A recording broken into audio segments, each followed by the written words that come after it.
조이팔 그는 누구인가? 놀부만으로는 떼인 돈을 만회하기 위해 지인을 따라 금융사업 교육에 참가한다. BMC라고 불리는 의료기 대여업인데 투자를 하면 시중은행의 몇 배가 되는 이자를 주는 시스템이었다. 금방 떼인 돈 이상을 회수할 수 있을 것 같았다. 그래서 가능한 한 많은 돈을 투자해 빠른 시일 내에 소불어 보고 싶었다. 시가 100억 원인 빌딩을 담보로 40억 대출 내 자기 앞으로 20억, 놀부 앞으로 20억을 투자했다. 석 달간 이자가 꼬박꼬박 잘 나왔다. 그만 부자가 될 것 같았다. 그 이자로 고급 식당에 놀부와 함께 가서 최고급 음식을 시켜 먹으며 자랑을 늘어놓았다. 놀부가 미심쩍은 표정으로 그 피라미드 아닌가벼? 라고 묻자 놀부마누라는 두 손을 휘휘 저으며 피라미드는 절대 아니니까 안심하라고 놀부는 호언장담을 했다. 놀부마누라는 6개월 후에 얼마, 1년 후에 얼마 하면서 계산하느라 바빴다. 세상에 공짜는 없는 법. 놀부마누라가 사고치고 말았다. 아니 BMC, 이것은 신종 다단계 피라미드였던 것이다. 위에 상부 조직이 다 챙기고 이자 지불이 어려워지자 잠적을 했다. 전대미문의 사기극이었다. 피해자 수와 피해액만 해도 엄청났다. BMC 사무실 앞은 돈 떼인 사람들로 인산인해였다. 뒤늦게 이를 안 놀부마누라는 기자라고 말았다. 그리고 놀부한테 잡혀가 개 맞듯이 맞았다. 그리고 놀부도 망연자실하여 빌딩을 담보로 추가 대출에 주식에 몽땅 쳐넣었다. 그 당시 종합주가지수가 2,000을 돌파해 3,000을 간다, 5,000을 간다 하고 주식에 투자해 돈 번 사람들이 많았다. 잘나가는 조선주의 몰빵, 한 종목에 돈을 다 집어넣는 것을 했다. 40억을 투자하니 3일 만에 4억이 불고 한 달이 지나니 15억이 불었다.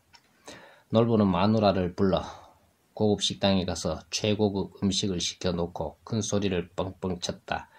모름지기, 돈은 요래 벌어야 쓴단께. 당신이 거기 투자 안 하고 여기 투자했으면 벌써 벼락부자가 됐단께. 놀부는 신이 나서 주저리 시부로 제쳤다. 그리고 며칠 후 돈은 17억이 불어났는데 증권회사에서 전화가 와서 너무 많이 팔아야 한다는 것이었다. 그러나 놀부는 펄쩍 뛰었다. 뭔 소리여. 잘 올라가고 있는디. 증권회사 직원은 아무리 좋은 주식도 조정을 받을 때가 있어요. 내리면 다시 삽시다. 라고 했지만 누가 놀부 욕심을 꺾으리요. 정확히 이틀 후 미국의 금융위기 서브프라임인지 뭐시기인지 전 세계 금융계를 강타하였다. 조이팔, 그는 누구인가? 대한민국 최대의 규모의 사기범이며 생사조차 미스테리한 전대미문의 범죄자입니다. 유병헌 사건으로 인해 재조명받게 된 조이팔 사건, 누군지 모르시겠다고요? 그렇다면 지금부터 그의 행적을 파헤쳐 보겠습니다. 1. 사건의 개요. 조이팔 그의 행적은 크게 두 가지로 나눌 수 있습니다. 한국에서 사기 행각을 했을 때와 중국에서 도피 생활을 하였을 때입니다.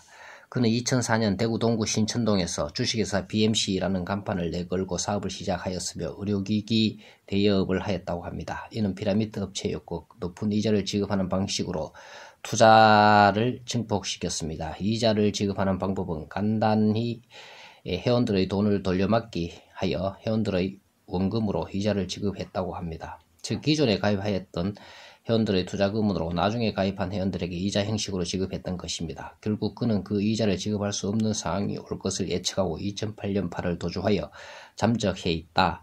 태안 마금 포항에서 중국으로 밀항에 성공합니다. 밀항 당시 사용했던 선박, 중국으로 밀항에 성공한 그는 어느 날 음주 후 노래방에서 노래를 부르던 중 심장마비로 쓰러졌고 결국 사망하여 유골을 화장하였다고 합니다. 장례식장을 촬영한 동영상이 존재한다고 합니다. 이후 대한민국 경찰은 화장된 유골 혹은 추모용 뼈조각을 입수했으나 감식이 불가능했습니다. 장례식 때 촬영된 영상, 통칭 조이팔 사건이라 불려지는 사건 피해자는 무려 3만 명에 이르며 4조 원대의 피해액을 발생시킨 희대의 사기범입니다. 그에 대한 정보는 생각과는 다르게 그리 많이 존재하지 않았습니다. 인터넷에서도 그에 관한 개인적인 정보는 쉽게 찾을 수 없었습니다. 일각에서는 그는 언변이 화려하고 자상한 성격으로 위장해 투자자들의 관심을 샀다는 소문부터 조폭은 아니었지만 싸움을 꽤 했다는 주장까지 하였습니다.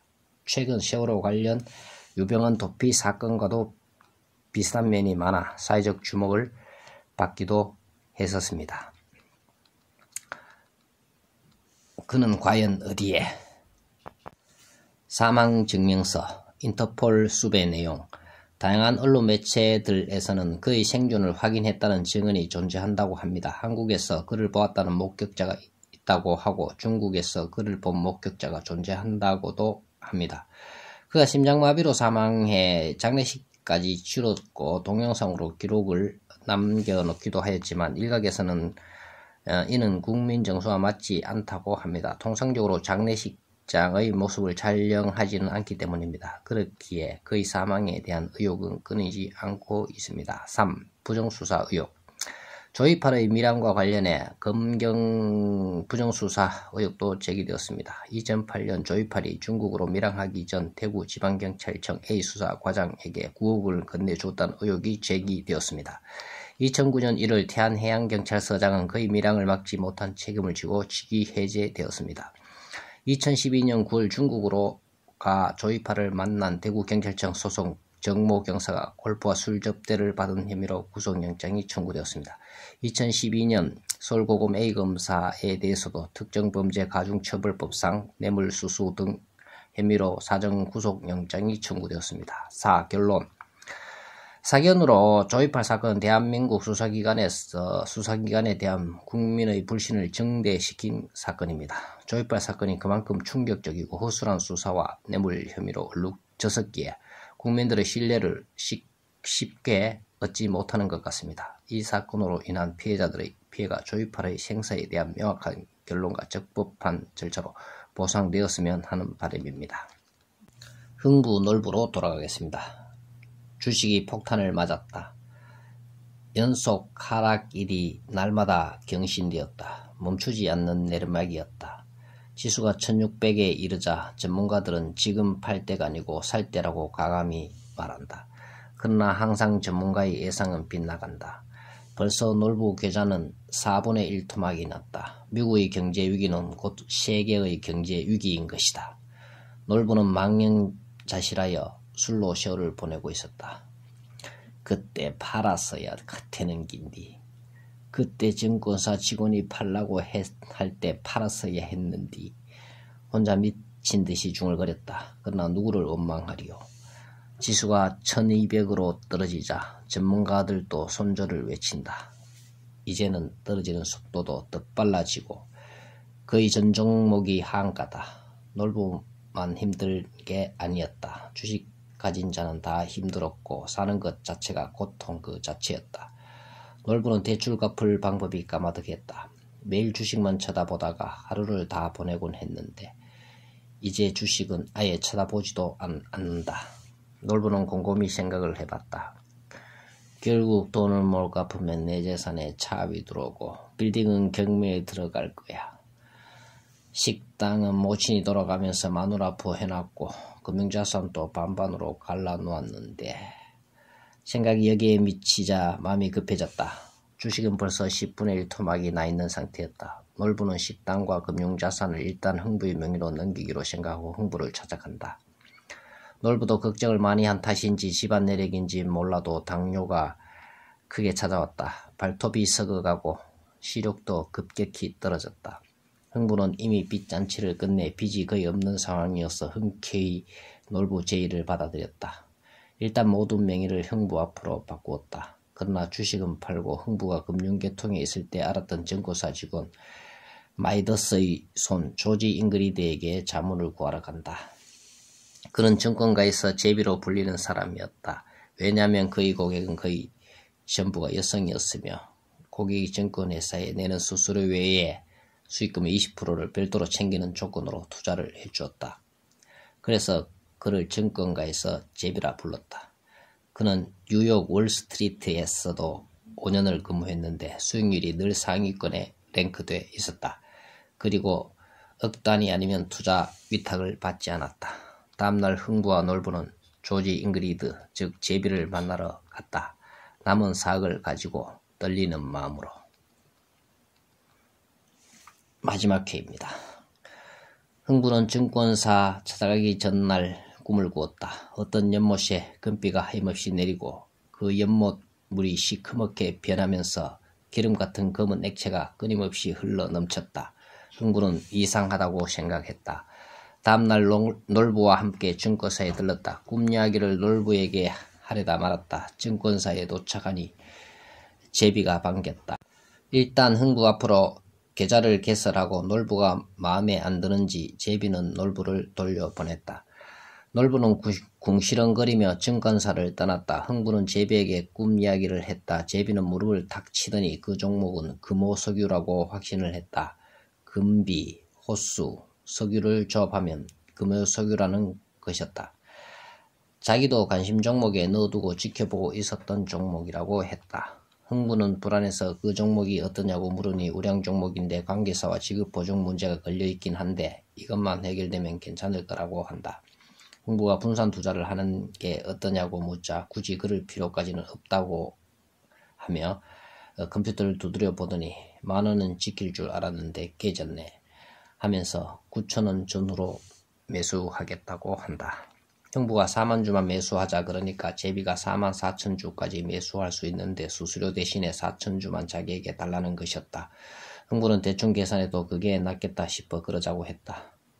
제비는 당부 한 가지 일을 했다. 놀부한테는 현대차와 기아차를 샀다고 말하라는 것이었다. 제비의 속셈이 뭔지 모르겠지만 그렇게 하지 않으면 안 될 것 같았다. 그렇게 하기로 하고 집으로 돌아왔다. 다음날 제비에게서 전화가 왔다. 44,000주 평균 매수 단가가 8,800원이라고. 장기 투자니까 3년은 기다리라고 했다. 흥부는 주식에 대해 잊어버리고 일상생활로 돌아갔다. 2년이 흐르고 놀부는 당뇨가 심해져 한쪽 눈은 거의 실명이고 인슐린 주사를 시도 때도 없이 맞아야 했다. 빌딩도 국제경제가 좋지 않아 팔지도 못하고 경매 처분되고 식당에서 마누라와 함께 기거했다. 마누라는 장사를 하고. 흥부는 등록금 낼 돈이 없어 큰 아들을 군에 보냈는데 곧 제대를 한다. 몇 개월이 흐르고 제비한테 전화가 왔다. 증권회사로 오라는 거였다. 급히 택시를 타고 도착하니 20만원 돌파 후 분할 매도를 해서 평균 매도 단가가 21만 3천원이라고 전한다. 그러나 흥부는 얼른 계산이 안 되었다. 자기는 주당 88,000원에 샀는 줄 착각했다. 다시 차분히 설명을 듣고 계산해보니 20배 이상 뛴 것이다. 흥분이 되어 이 기쁜 소식을 먼저 가족들에게 전하려고 폰을 들자 제비가 말렸다.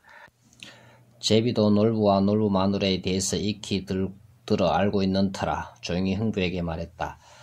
4,000주를 자기가 갖고 나면 40,000주가 되는데 그러면 증권사 수수료 빼고 80억이 되는데 놀부에게는 현대차와 기아차를 샀다고 했으니 지금 평균 단가를 계산하면 32억 정도 나온다는 것이었다. 그러면 놀부 신보의 흥부님에게 얼마를 주겠습니까? 라고 물었다. 흥부는 반은 주겠지요. 라고 대답했다. 그러자 제비가 2억 주면 많이 줄 겁니다. 라고 하며 장 종료 후 다시 만나기로 했다. 장 종료 후 놀부는 병 때문에 못 오고 대신 놀부 마누라가 왔다. 진짜 제비 말대로 2억만 준다는 거다. 제비가 시키는 대로 흥부는 순한 표정을 짓고 더 요구를 했지만 어림도 없었다. 결국 제비는 30억을 놀부 마누라에게 주고 돌려보낸 후 흥부에게 말했다. 제 말 맞지요? 라고 하면서 50억을 흥부에게 건네주었다. 흥부는 고맙다고 절을 수도 없이 하고 볼을 꼬집으며 집으로 돌아왔다. 놀부 몰래 돈을 써야 하기에 일단 집을 사고 대출을 냈다. 흥부 마누라와 아들들은 새 집으로 이사오는 날 서로 부둥켜 안고 밤새도록 울었다. 모든 서름과 고생을 떨쳐버리고 행복에 겨우 울고 또 울었다. 그 금액의 반은 힘든 사람을 위해 쓰기로 마누라와 아들들과 약속을 했다. 그 후 놀부는 여전히 당뇨와 사투 중이고 놀부 마누라는 식당을 하며 증권사를 들락날락 한다는 소문이 들렸고 제비는 더 이상 거기 없다는 것도 월가로 스카웃되어 갔다는 후문도 들렸다. 제비에게 감사의 인사도 제대로 못하고 보낸 게 몹시 가슴이 아팠다. 봄이 올 때마다 제비를 보면 그 제비 조지 잉그리드가 생각난다.